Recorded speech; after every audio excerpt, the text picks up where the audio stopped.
Sunday வாங்கின கறி இருந்துச்சு. அத வச்சு சுக்கா செய்யலாம் அப்படின்னு சொல்லிட்டு ரெசிபி வீடியோலாம் ரெஃபரன்ஸ்க்கு பார்த்து வச்சுட்டு வந்தேன். ஆஃபீஸ்லேருந்து வந்ததுக்கப்புறம் தான் புரிஞ்சுது சுக்காக்கு தேவையான ஒரு சில இன்க்ரீடியன்ட்ஸ் என்கிட்ட இல்லை அப்படின்னு சொல்லிட்டு.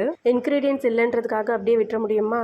இருக்கிற இன்க்ரீடியன்ஸை வச்சு எனக்கு தோன்ற மாதிரி ஒரு ரெசிபி செஞ்சு அது எப்படி வந்ததுன்றதை கடைசியில் சொல்கிறேன். ஃபஸ்ட்டு தக்காளி, வெங்காயம், இஞ்சி, பூண்டு எல்லாமே கட் பண்ணி எடுத்துக்கிட்டாச்சு. அப்புறம் ஒரு கடாயில் நல்லெண்ணெய் ஊற்றி சீரகம், மிளகு, காஞ்ச மிளகாய், இஞ்சி, பூண்டு, சின்ன வெங்காயம், வெந்தயம் போட்டு வதக்கி அரைச்சி எடுத்துக்கிட்டேன். திருப்பி அதே கடாயில் தாராளமாக கொஞ்சம் நல்லெண்ணெய் ஊற்றிக்கிட்டு கடுகு போட்டு பொரிஞ்ச உடனே சின்ன வெங்காயம் அரைச்ச விழுது சேர்த்து வதக்கிட்டு தக்காளி போட்டு உப்பு போட்டு வதக்கிட்டு கறி போட்டுட்டு கொஞ்சமாக மஞ்சள் தூள் போட்டு நல்லா கலரிட்டேன். அதுக்கப்புறம் கறி அவிச்ச தண்ணி இருக்கு இல்லைங்களா, அதுவே கொஞ்சமாக ஆட் பண்ணி நல்லா கொதிக்க விட்டாச்சு. அவ்வளோதான், என் இஷ்டத்துக்கு செஞ்ச ஒரு கறி குழம்பு ரெடி ஆயிடுச்சு.